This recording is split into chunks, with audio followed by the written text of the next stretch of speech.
एक दिन पहले दुनिया के सबसे ताकतवर देश का राष्ट्रपति एक मुल्क को तबाह करने की चेतावनी देता है। उसके मंत्री कहते हैं कि दुश्मन को भारी कीमत चुकानी होगी। फाइटर जेट्स और मिसाइलें हमले के लिए बिल्कुल तैयार कर ली जाती हैं। दुनिया एक महाविनाश की आहट से सहम जाती है। लेकिन ठीक 24 घंटे बाद अचानक एक सोशल मीडिया पोस्ट आता है। हमले रोक दिए जाते हैं। कहा जाता है कि कूटनीति काम कर रही है, शांति की बात होने लगती है। अब ये किसी हॉलीवुड फिल्म की कहानी नहीं, ये अमेरिका और ईरान के बीच पिछले 5 महीने से चल रहे असल युद्ध की वो हकीकत है जिसने पूरी दुनिया को उलझा कर रख दिया है। नमस्कार, मैं हूं सिद्धार्थ प्रकाश। आखिर अमेरिका के राष्ट्रपति डोनाल्ड ट्रंप ईरान के साथ ये कौन सा खेल खेल रहे हैं? पहले वो भीषण हमले की धमकी देते हैं और फिर ऐन मौके पर कदम पीछे क्यों खींच लेते हैं? आज हम ट्रंप की इस रहस्यमयी रणनीति का पूरा कच्चा चिट्ठा खोलेंगे। शुक्रवार की ही बात है। डोनाल्ड ट्रंप अपनी कैबिनेट के साथ बैठे थे। उनके चेहरे पर गुस्सा था। उन्होंने साफ लफ्जों में कहा कि उन्हें ईरान के साथ बातचीत पर अब कोई भरोसा नहीं रहा। उन्होंने चेतावनी दी कि अमेरिकी सेना ईरान को बहुत जोर की चोट देने वाली है। इसके कुछ ही घंटों बाद व्हाइट हाउस की प्रेस सेक्रेटरी कैरोलिन लेविट ने भी आग में घी डालने का काम किया। लेविट ने कहा कि ईरान को तब तक कीमत चुकानी होगी जब तक वो सही तरीके से बातचीत की मेज पर नहीं आ जाता। इस बयान से वॉशिंगटन से लेकर मिडिल ईस्ट तक सनसनी फैल गई। सबको लगा कि अब ईरान के पावर प्लांट और तेल के कुएं मलबे में तब्दील हो जाएंगे। लेकिन शनिवार की रात होते होते पूरी कहानी पलट गई। ट्रंप ने सोशल मीडिया पर ऐलान कर दिया कि शांति समझौते में तरक्की हो रही है। उन्होंने फिलहाल के लिए ईरान पर होने वाले बड़े और विध्वंसक हमलों को टाल दिया। रविवार को जब वो न्यू जर्सी से लौट रहे थे तो उन्होंने बताया कि सऊदी अरब, कतर और यूएई जैसे खाड़ी देशों के नेताओं ने उनसे कूटनीति को थोड़ा और वक्त देने की गुजारिश की थी।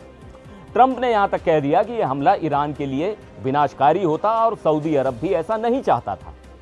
जानकार बताते हैं कि ट्रंप दरअसल वही पैंतरा आजमा रहे हैं जो वो न्यूयॉर्क के रियल एस्टेट बाजार में बिजनेस के दौरान किया करते थे।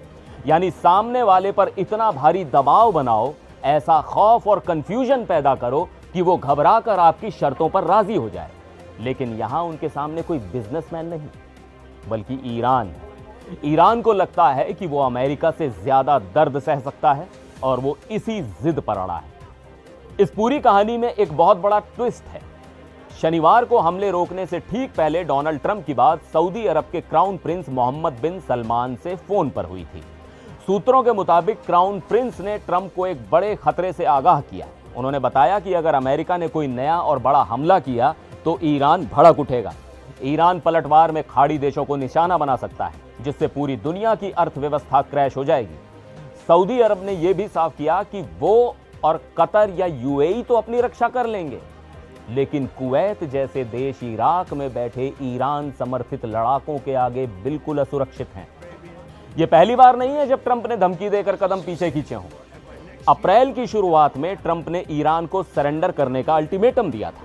उन्होंने कहा था कि अगर ईरान नहीं माना तो पूरी सभ्यता खत्म हो जाएगी। लेकिन उस डेडलाइन से सिर्फ 2 घंटे पहले 2 हफ्ते के युद्ध विराम का ऐलान हो गया। इसके बाद 18 मई को भी भीषण हमलों की धमकी के बाद ट्रंप ने कहा कि खाड़ी देशों के कहने पर वो रुक रहे हैं। फिर जून में ट्रंप ने ईरान के ऊर्जा केंद्र खार्ग आइलैंड पर कब्जा करने की धमकी दी, लेकिन बाद में कह दिया कि शांति वार्ता आगे बढ़ रही है, इसलिए हमला टाल दिया गया है। ईरान जानता है कि ट्रंप के पास हथियारों का स्टॉक कम हो रहा है। सबसे बड़ी बात, अमेरिका में नवंबर में मिड टर्म चुनाव होने हैं। एसोसिएटेड प्रेस नॉर्क के हालिया सर्वे के मुताबिक अमेरिका के लगभग 2/3 लोग इस युद्ध को फालतू मानते हैं। इसमें 37% रिपब्लिकन समर्थक भी शामिल हैं। अमेरिकी जनता नहीं चाहती कि उनके सैनिक विदेश में जाकर अपनी जान गंवाएं। खुद ट्रंप ने विदेशी युद्धों से बाहर निकलने के वादे पर चुनाव लड़ा था। आलोचक ट्रंप की इस नीति पर गंभीर सवाल उठा रहे हैं। सीनेटर मार्क केली ने सीबीएस न्यूज के कार्यक्रम में कहा कि राष्ट्रपति का रवैया बहुत ही अस्थिर है। केली के मुताबिक ट्रंप अब फरवरी वाली स्थिति में वापस जाना चाहते हैं और अगर उनके पास कोई रीसेट बटन होता तो वो उसे जरूर दबा देते। वहीं खुद ट्रंप की पार्टी के सीनेटर जॉन कैनेडी ने एनबीसी न्यूज पर चिंता जताते हुए कहा कि अगर युद्ध और भड़का तो ऊर्जा की कीमतें आसमान छूने लगेंगी और अमेरिकी जनता को भयंकर महंगाई मार डालेगी। कैनेडी ने फिलहाल स्थिति को जस का तस बनाए रखने और प्रतिबंधों को सख्त करने की सलाह दी है।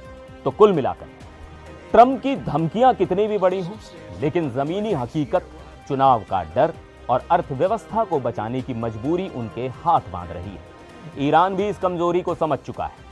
अब सवाल यह है कि क्या धमकियों और यू टर्न के इस खेल से मिडिल ईस्ट में कभी स्थायी शांति आ पाएगी, या फिर एक छोटी सी चिंगारी किसी भी दिन इस पूरे इलाके को भस्म कर देगी? आपकी इस पर क्या राय है, हमें कमेंट्स में जरूर बताइएगा। फिर मिलेंगे एक और वीडियो में। आप देखते रहिए एनडीटीवी इंडिया।